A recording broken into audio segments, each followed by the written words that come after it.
McGuire's welcomes you to the car craziest half hour on television. Join us now as we mix it up with serious car enthusiasts from all walks of life, across America and around the world, and discover why so many of us have become car crazy. It's about the hood, the lines, the way your fender shines. I like the way your wheels turn. Car crazy. However you describe your passion for cars, it transcends all geographic, economic, ethnic, age, and gender barriers. Car Crazy is your emotional connection with car lovers all over the world who you have nothing in common with except for this unexplainable passion for cars that every car enthusiast understands and feels to their very core. It's been called a contagious disease, and we want you to catch the bug, if you haven't already. And the guys were pointing, Oscar, there goes your car. Oh no, my car's in the driveway. But they couldn't see nobody driving. I saw this car being built back in the late 70s, and then it disappeared. When I uncovered this car, it was the car I had seen 15 years before that. Drifting, what is it? Yeah, as sideways you can, as fast as you can, and you produce tons of smoke because you got tons of horsepower, so it's a lot of fun to do it. And now your host, Barry McGuire. One of my most favorite segments of the car hobby is lowriding. I love the culture. I love their passion, and they love their cars, often keeping them for generations and treating them like family. The oldest and largest lowrider club is the Dukes, who have members all over the world. In fact, the sport compact tuner market draws its roots from the lowriders cruising the streets of Tokyo in the early 80s. Today, we take you to South Central Los Angeles, where it all began with Julio and Fernando Ruelas, the godfathers of modern-day lowriding. The first time I met them was in the 60s, and I can't think of anyone who has had a greater impact on the collector car hobby. Join us now as we visit with my friends, Julio and Fernando Ruelas, who have definitely set the bar for being certifiably car crazy.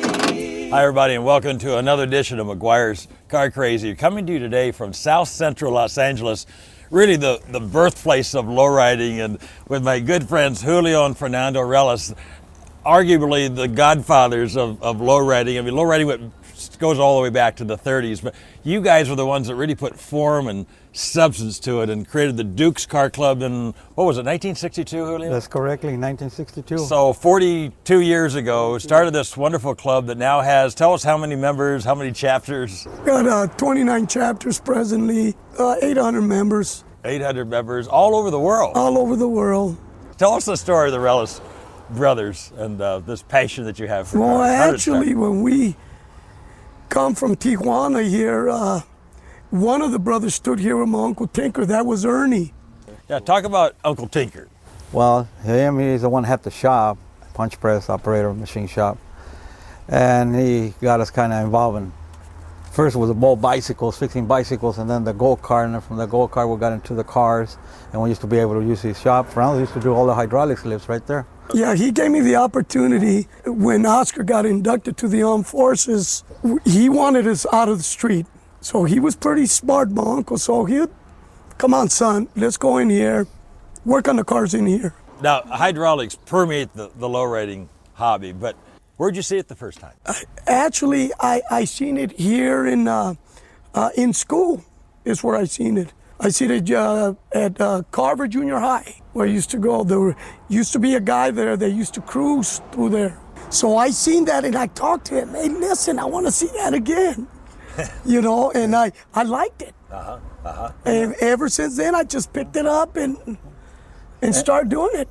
And then from there, Palace, people used to go buy the surplus parts, whatever. Where can I get this installed or what? Yeah. Go to Fernando's, where? Right there on 41st Place, Alhambra. Go get Fernando's. They used to send me them over here. All East LA, all the carcasses from East LA, a lot of them got lifted. San Diego, all over, up north, all over. Go back for a minute, Fernando. I'm remembering you're telling the story about teaching yourself to drive. And Oscar owned a 1952 Chevrolet, and Oscar would come down the street with the peers, with the guys here in the neighborhood, and chat, and I'll go under there, I'll hot wire his car, and I'll go up and down the driveway. So I would do this for a month. in the driveway? In the driveway.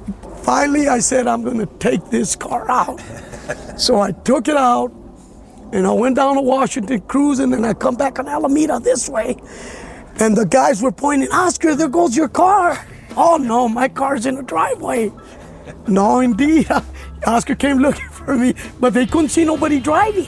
I must have been 11 years old. Couldn't hardly see over the Couldn't dashboard. see, but I took the car, and it's funny now.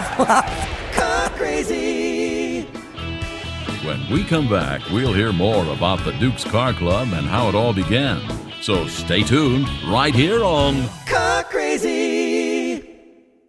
Car crazy. Welcome back to McGuire's Car Crazy with the godfathers of lowriding, Julio and Fernando Ruelas. So this passion grows to the point where 1962, you decide, let's start a car club. Now, since we all had cars, and it was always a bunch of us hanging around together between 8 or 10 or 12 and all that. Hey, why don't we start a car club and try to get away from the gang thing, you know? We come from the 38th Street gang here, where the Sleeping Lagoon 1941 took place, the Pachuco area and all that. Yeah, they kind of controlled the turf. Yes. So we built that social car club, and what are we going to name ourselves? Well, we had several names, I'm not going to mention all of them.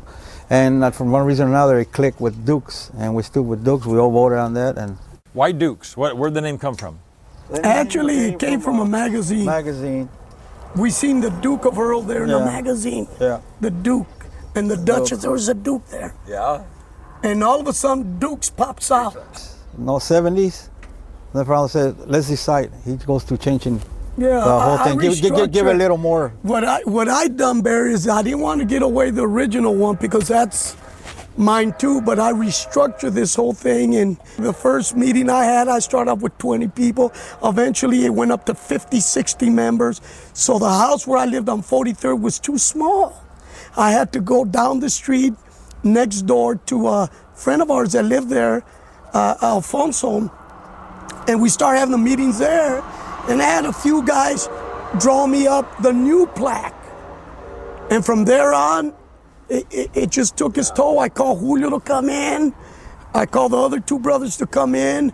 Hey, listen, we need to really sit down and restructure this here because I'm starting this new entity now. And This is an important part of the hobby, and a lot of our viewers don't even know that it exists.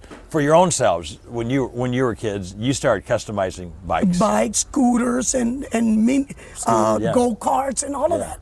Yeah. Yes. So you were doing all that. So now, I mean, this explosion of the kids customizing these bikes and lowrider bikes, I mean, it's phenomenal. It's phenomenal. Yes, it is. How The is that all? style, they Talk just about love what's that. going on there. If you would get a child right now to stand and look at this car and look at it, his imagination would just run off wild. He'll say, look. And versus if he would look at a Duesenberg, he'll look at the Duesenberg. Oh, look at that old car. Oh, what? But this is a style all of its own here. This is lowriding. Help our viewers understand the typical family car relationship. You guys aren't typical. You've been in a pack. We want to talk about all the cars you've been in, but the typical relationship of a family with the car and how long they would have a specific car and what's typical. Well, the typical lowriding thing is when the whole family is involved and gets into it, you know. The kids, the wife, the husband, they're all involved in it, and they like cars, and they like one particular car, and they built that car, and they all nurture and take care of it. And they all help, whether the kids clean this or that. I've seen that. Everybody. Everybody. Every member of the family. Every member will go in there and contribute Something. to this. This is what I'm saying. It's not like, well, that's what he does, and I go along for the ride. No, This is a family It's a commitment group, to a right. car. It's a group involved. Long-term commitment to a Long-term car. commitment, yes. You guys are identified as lowriders. You love lowriders. You've grown this lowriding hobby to a worldwide phenomenon. But you're not just lowriders. I mean, your taste, the cars you've owned through the years. We're going to surprise some of our viewers right here. Talk about the kind of cars you've been in, restored, and driven, owned through the years. Because this is an amazing part of the story that I wasn't even fully aware of. Well, myself, I own one time, I had a 1940 Packard limousine, 12 passenger with division window, telephone in the back. I had that. And I mentioned that 31 Oakland I had, 4-door, the first V8. Man, So you're into antiques? Antiques. Well, you know, anything that was part of the sport. One of the fastest growing parts of the hobby today is what we affectionately call the tuner market. It's the sports compact market, and the domestics are now into it big time, but it really began with the Japanese cars. What most of our viewers, I suspect most of our viewers don't understand, don't even begin to understand, is that you guys inspired the tuner marketplace.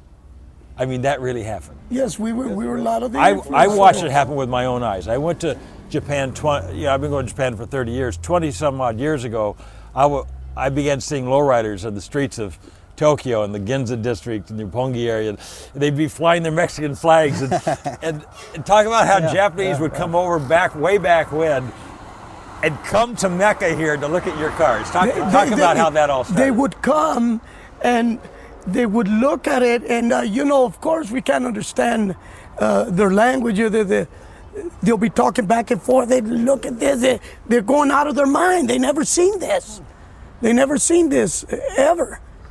And they were influenced by lowriding here. So they started buying lowriders here. They start buying them, taking them down there. I started watching them show up on the streets in Japan, buying parts for you over there. Take them over there to Japan, the whole thing. And then as I kept going to Japan, all of a sudden I started seeing them applying what you were doing with our domestics, and they're putting it on their own Japanese cars. Absolutely. Finally, about 10 years ago, they started showing up, and now we see this huge phenomenon that nobody realizes you guys inspired. I mean, you really did that. So they're doing their thing now, their style with their cars. There's more car crazy to come with the godfathers of lowriding, Julio and Fernando Ruelas. And later, we'll go car hopping across America and around the world and visit with the next generation of car guys. So stay tuned. Car crazy.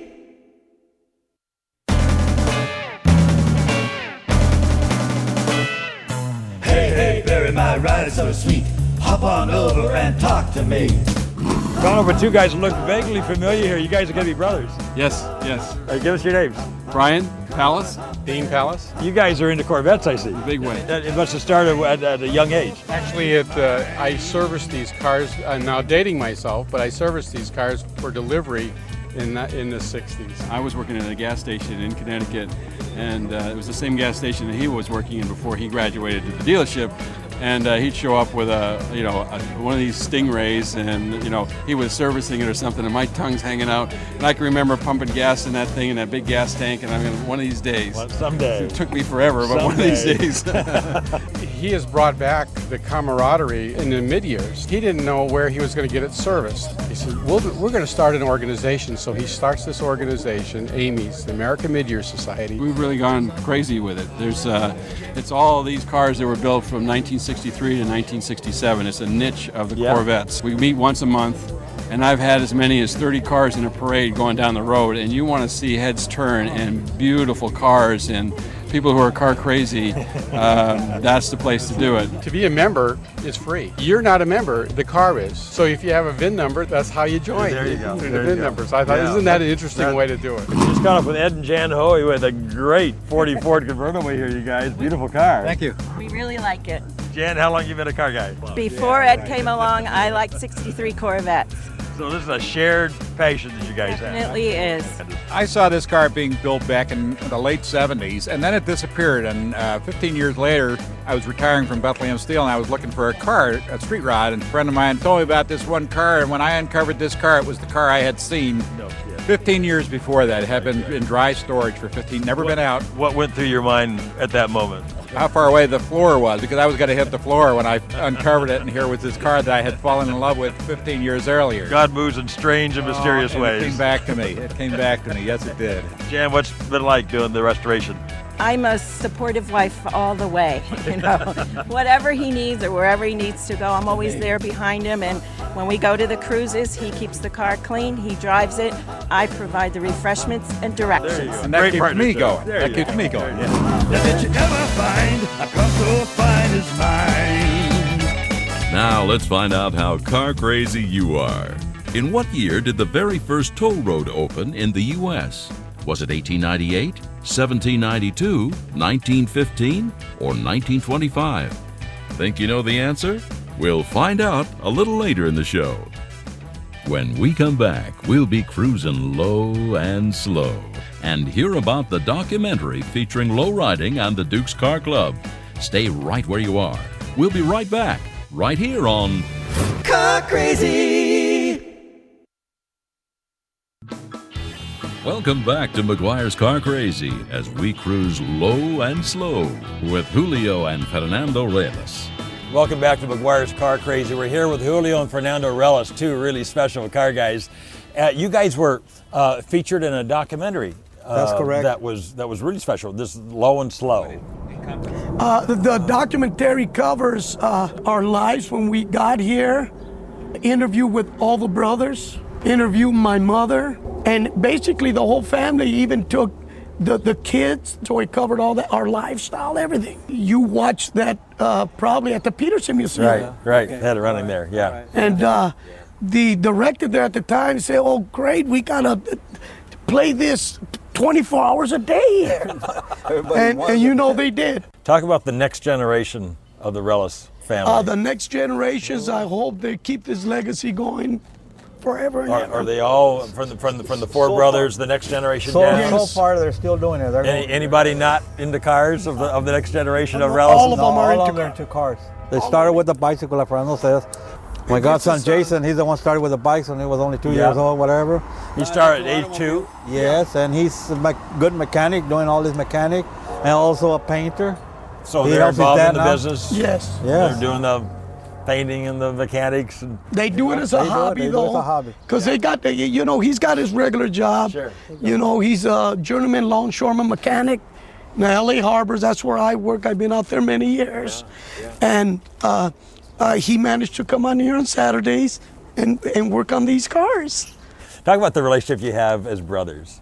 I mean, so many brothers are splintered all over the place. Talk about this relationship. We're very close brothers, all of us, but me and Fernando always more close together, and decisions and ideas and the whole thing, and fixing cars, we talk, and if it don't click on, don't click on. And if it goes through. Yeah. And we're here every week. God has been good to us, and I give thanks to God for everything. We just thank God we have good families, good wives, they don't understand us, and they back us up. It's a great story, you guys. They know we're car crazy, that's all, we're car crazy. Julio and Fernando Ruelas, very special car guys, dear friends. You are role models, I mean, you really are. Both for your passion and for your character and your integrity and for what makes America great, family values, all this. I mean, you're living examples. It can work right in a tough neighborhood. That's right. Your lives can be a lot different. The lives of your kids can be a lot different. This has been an honor to have you on the show today. Thank you. Really It's been an honor. You have been honored as treasures of the hobby, and you are indeed treasures. Thank you. And we're still car crazy. And you're car crazy still. What do you want us to build? What do you want us to build? Awesome. This has just been so great. Hey, folks, don't go away. We have a lot more Car Crazy coming right after this break, so don't go away. When we come back, we'll find out when the very first toll road opened in America, so stay tuned. Ted Wells, Old School Hydraulics, and I'm car crazy! Car Crazy. So, in what year did the very first toll road open in the U.S.? In 1792, the first U.S. toll road opened connecting Philadelphia and Lancaster, Pennsylvania. These roads were necessary because state and county finances were at that time non-existent, and town resources were meager. Frankly, if you knew this obscure bit of car trivia, you must be car crazy. Just when we thought the car hobby might lose the next generation to computers and video games, an entirely new genre of car guys has exploded onto the scene. Listen to what next generation car guys have to say. I'm a driver. I love driving cars to extreme. Drifting, what is it? Yeah, it's a new sport here in the States. It's been here since last year, coming from Japan. It's a car control show. It's really exciting for people to watch. It's smoking tires, you're going sideways, and you get points for how wide you're going sideways, how fast you're going, and also the correct racing line, and how exciting it is to watch you. If you watch a NASCAR race, if a car goes sideways, it's something bad. He's going to crash. Here, it's bad if you're not going sideways. So you're pushing the cars over its grip limit, and as sideways you can, as fast as you can, and you produce tons of smoke because you got tons of horsepower. So it's a lot of fun to do it. I've done it since I was a kid on snow. I grew up above the Arctic Circle in Sweden. So it was like a natural thing going sideways, and I always loved it. It's a great feeling to be behind the steering wheel and doing drift, because it's a balance. You balance this car. It's so much input you get. It's all about feeling. It's so much about the driver, not about the car, because you need to feel this car to its limit and then flip it over to the next side and go back and forth. So it's a really nice feeling, especially high-speed drift. Going sideways, looking through a side window in 80-90 miles, and it's a thrill. It's a kick. People love it. So it's going to grow huge in the States for sure.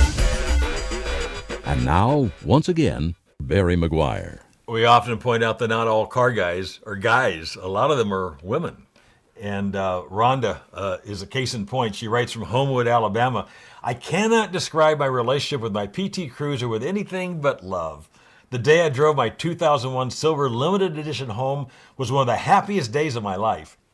But that was only the beginning. Soon I discovered the PT Cruiser Club, where I learned all sorts of things I could do with my cruiser.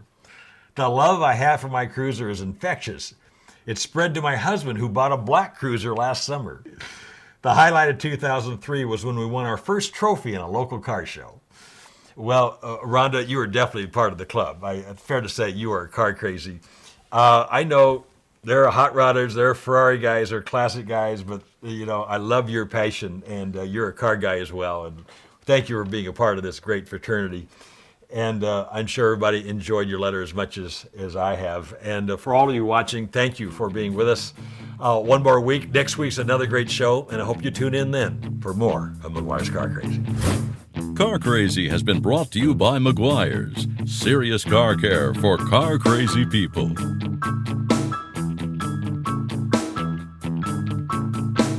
If you're car crazy or know someone who is, send your car crazy comments or confessions to carcrazycentral.com.